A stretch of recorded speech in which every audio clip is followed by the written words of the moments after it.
¿No les pasa que tienen momentos en los que todo va bien y aún así sienten como que algo les falta? No estás triste, no estás mal, pero tampoco te sientes completamente pleno.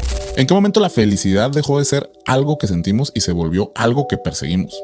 ¿Qué tal, amigos? Sean bienvenidos a un episodio más de Cosmic Wanderers, un espacio donde exploramos lo humano desde lo cósmico, lo existencial y lo psicológico. En el episodio de hoy, el mito de la felicidad. Bienvenido a Cosmic Wanderers, donde exploramos lo humano desde lo cósmico. Comenzamos en 3, 2, 1... Si hoy alguien te pregunta si eres feliz, probablemente no respondas de inmediato. Y no es porque no tengas momentos buenos, sino porque la pregunta no se siente tan sencilla. Se siente un poco grande, como si estuvieran evaluándote. Como si esperaran una respuesta concreta que deberías tener clara ya a estas alturas de tu vida. Entonces tú me vas a decir, sí, ahí la llevo. Y yo te voy a decir, sí, yo también. Todo tranquilo. Y tú me vas a decir, sí, todo bien, supongo. Una vez me tocó preguntarle a un compañero de trabajo, así de manera completamente imprevista, que si era feliz. Y al pobre, después de una larga pausa, pude verle cómo se le vidriaron los ojos. Sorry, Frank. Honestamente yo no esperaba su reacción. Solo intentaba ser chistoso en ese momento.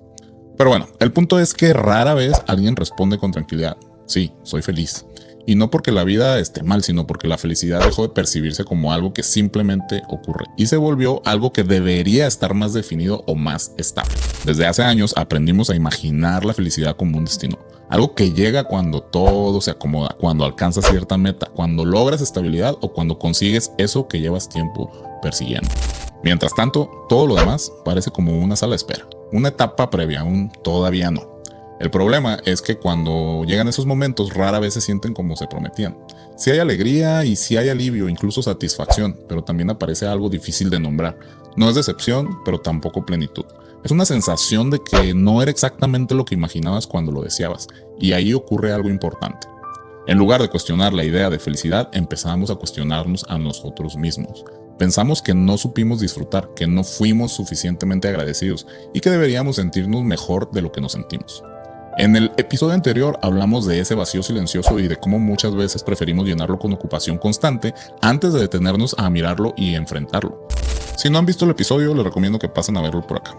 Aquí pasa algo parecido que en el episodio anterior, pero un poco más sutil. No huimos del vacío haciendo más cosas, huimos de él evaluándonos todo el tiempo. Así, la felicidad deja de ser una experiencia y se convierte en una medición constante. La evaluamos mientras ocurre. La comparamos con lo que esperábamos sentir, con lo que otros parecen sentir y con lo que se supone que deberíamos de sentir. El problema es que cuanto más la medimos y más la comparamos, más se nos escapa.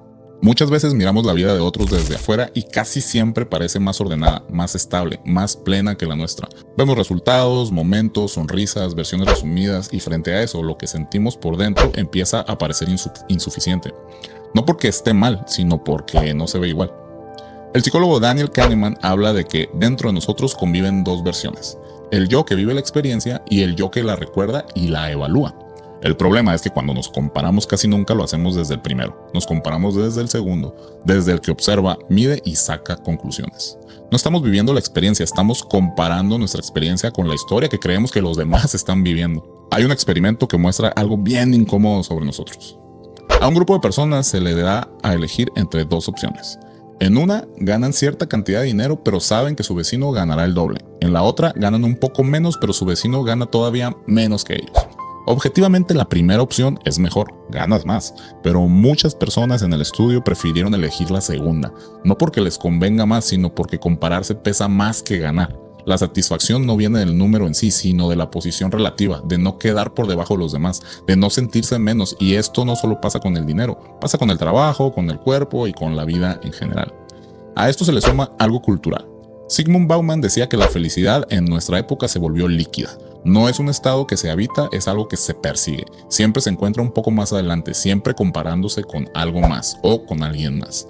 Ya no basta con estar bien, hay que estar mejor, y si no lo estás, la culpa cae sobre ti. Así, poco a poco, la pregunta deja de ser qué estoy sintiendo y se convierte en por qué no me siento como debería. Y cuando esa expectativa no se cumple, no cuestionamos la idea de felicidad que aprendimos, sino nuestra propia capacidad de alcanzarla. Hay algo que casi nunca se dice cuando hablamos de felicidad. El cuerpo humano no está diseñado para sostenerla de forma permanente. No porque algo está mal con nosotros, sino porque así funciona nuestro sistema nervioso. Las sensaciones que asociamos con la felicidad no vienen de una sola cosa. No existe una especie de hormona de la felicidad única que funcione como un interruptor. Lo que sentimos como bienestar es una combinación de procesos químicos que cumplen funciones muy específicas. Es un cóctel de neurotransmisores que se liberan en el cerebro y regulan cómo percibimos el placer, la calma o la motivación. La dopamina, por ejemplo, está más relacionada con la anticipación y la motivación que con el placer en sí. Es la que aparece cuando esperamos algo, cuando perseguimos una meta. Hola a todos los que tienen TDAH. Por eso se activa antes de lograr algo y baja poco después de conseguirlo. La serotonina, en cambio, tiene más que ver con la regulación y la estabilidad emocional. No produce euforia, sino una especie de equilibrio. La oxitocina aparece sobre todo en contextos de vínculo, cercanía y seguridad, mientras que las endorfinas funcionan como un analgésico natural. Ninguna de estas sustancias está pensada para mantenerse elevada todo el tiempo. Suben, cumplen su función y bajan. Siempre bajan. Y eso no es un error del cuerpo, es el cuerpo haciendo su trabajo. Mantener esas sustancias activas de forma constante sería insostenible. Por eso, los momentos intensos duran poco, minutos o a veces menos. No porque la felicidad sea frágil, sino porque su función no es quedarse, sino impulsarnos a movernos, a conectar y a buscar. El problema aparece cuando confundimos esos picos con un estado que deberíamos habitar todo el tiempo, cuando creemos que sentirnos bien debería ser constante. Entonces, cualquier descenso se interpreta como una señal de que algo anda mal, como si el cuerpo nos estuviera fallando cuando en realidad está regresando a su punto de equilibrio normal. Y aquí se junta todo lo anterior.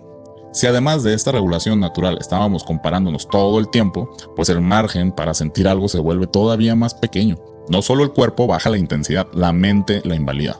Piensa algo así como, esto no duró, o no fue tan fuerte, o no fue tan intensa, o a otros se les nota más. Y así empezamos a llamar apatía a lo que muchas veces es simple regulación, aburrimiento a lo que es descanso del sistema o falta de emoción a lo que en realidad es el cuerpo evitando saturarse. Nadie nos explicó esto, nadie nos dijo que la felicidad no es un lugar estable sino un momentito. Y cuando esperas que un momento se comporte como un estado permanente, pues la frustración es inevitable. Entonces no es que nada te emocione o te haga sentir felicidad, es que estás esperando del cuerpo algo que nunca prometió dar. Cuando interpretamos esa regulación natural del cuerpo como un defecto personal, no solo buscamos corregirnos, empezamos a aceptar sistemas que nos digan cómo deberíamos sentirnos. Hay un capítulo de Black Mirror donde todo gira alrededor de una aplicación que permite calificar a las personas después de cada interacción, cada sonrisa o cada gesto. Cada conversación suma o resta puntos, y esos puntos determinan tu estatus social, tus oportunidades, incluso cómo te tratan los demás. El episodio se llama Nosedive. Al principio puedes pensar que lo más importante es la tecnología, pero en una segunda vuelta te das cuenta de que lo más inquietante es lo familiar que se siente. Todos parecen felices, todos sonríen, todos se esfuerzan por mostrarse bien, pero nadie está tranquilo. Porque cuando tu bienestar se convierte en un número visible, deja de importar cómo te sientes realmente. Lo que importa es cómo te perciben los demás.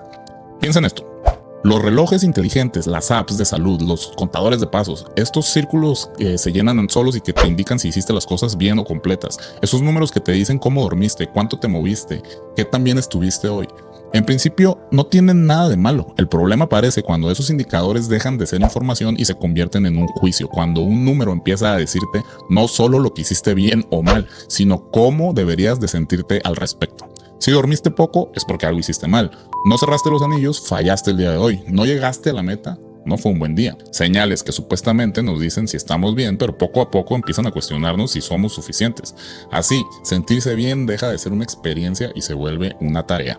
Algo que hay que demostrar, algo que hay que sostener frente a los demás. Y cuando no lo logras, la sensación obviamente no es neutral, es de vergüenza, es de culpa, es la impresión de que fallaste en algo muy básico. Lo más perverso de este sistema no es que te obligue a ser feliz, es que te convence de que si no lo eres, el problema está en ti, no en el sistema, no en la expectativa, no la presión constante, el problema eres tú. Entonces empiezas a vigilarte, a corregirte, a ajustar tu comportamiento, tu actitud, incluso tus emociones para encajar mejor. No para sentirte mejor, sino para no bajar de puntaje, porque no quieres quedarte atrás, para no parecer insuficiente. Y ahí, el mito de la felicidad se vuelve completo. Ya no es solo una idea cultural, es una estructura que te empuja a rendir emocionalmente todo el tiempo, a mostrar bienestar incluso cuando no lo sientes, a sonreír aunque el cuerpo está pidiendo una pausa. Después de todo esto, quizá el problema no sea que no sepamos ser felices. Quizá el problema es que seguimos esperando que la vida nos cumpla con algo que nunca prometió. Nos enseñaron a pensar la felicidad como un destino, como un punto al que hay que llegar si haces lo correcto o si eliges bien o si te esfuerzas lo suficiente. Pero hay una idea más incómoda y quizá más honesta, que la vida no está diseñada para garantizarnos el bienestar permanente. Albert Camus hablaba de una existencia que no ofrece sentido ni recompensa asegurada. No porque sea cruel, sino porque simplemente es así, y frente a eso la pregunta no es cómo ser felices todo el tiempo, sino cómo vivir sin exigirle a la vida que nos devuelva algo a cambio. Tal vez por eso la frustración aparece cuando creemos que ya deberíamos de sentirnos bien, cuando parece todo estar en orden, pero por dentro no hay esa emoción que nos prometieron. No porque estamos rotos, sino porque estamos esperando una respuesta que nunca fue parte del trato. Desde ese lugar, la felicidad deja de ser una obligación y se vuelve algo más frágil. Algo que aparece sin avisar, que no se puede fabricar ni sostener a la fuerza. Algo que no responde a méritos ni a comparaciones. Y quizá ahí hay un cambio sutil, pero importante. Dejar de vivir preguntándonos qué nos falta para sentirnos bien y empezar a vivir sin pedirle a cada momento que justifique nuestra existencia con algo. No para resignarnos, no para conformarnos, sino para entender que quizá la vida no se vive para ser feliz todo el tiempo, sino para ser habitada incluso cuando no ofrece lo que esperábamos. Y pues bueno, eso fue todo por hoy. Quizá no se trata de resolver hoy esta expectativa de felicidad que cargamos encima, ni de salir de aquí sintiéndonos mejor. Tal vez basta con caminar con ella un ratito más y con dejar de exigirnos una respuesta inmediata. Gracias por acompañarme una vez más. Si este episodio resonó contigo, me ayudaría mucho que dejaras tu comentario y tu like. Eso hace que este espacio crezca. Y si no te has suscrito todavía, activa la campanita y sigue vagando por aquí. Yo soy Omar Negrete, mejor conocido como Sujeto N, y esto fue Cosmic Wanderers. El viaje terminó por hoy, pero nos vemos la próxima semana. Y recuerda, vagar no es estar perdido, es recordar que aún no llegamos.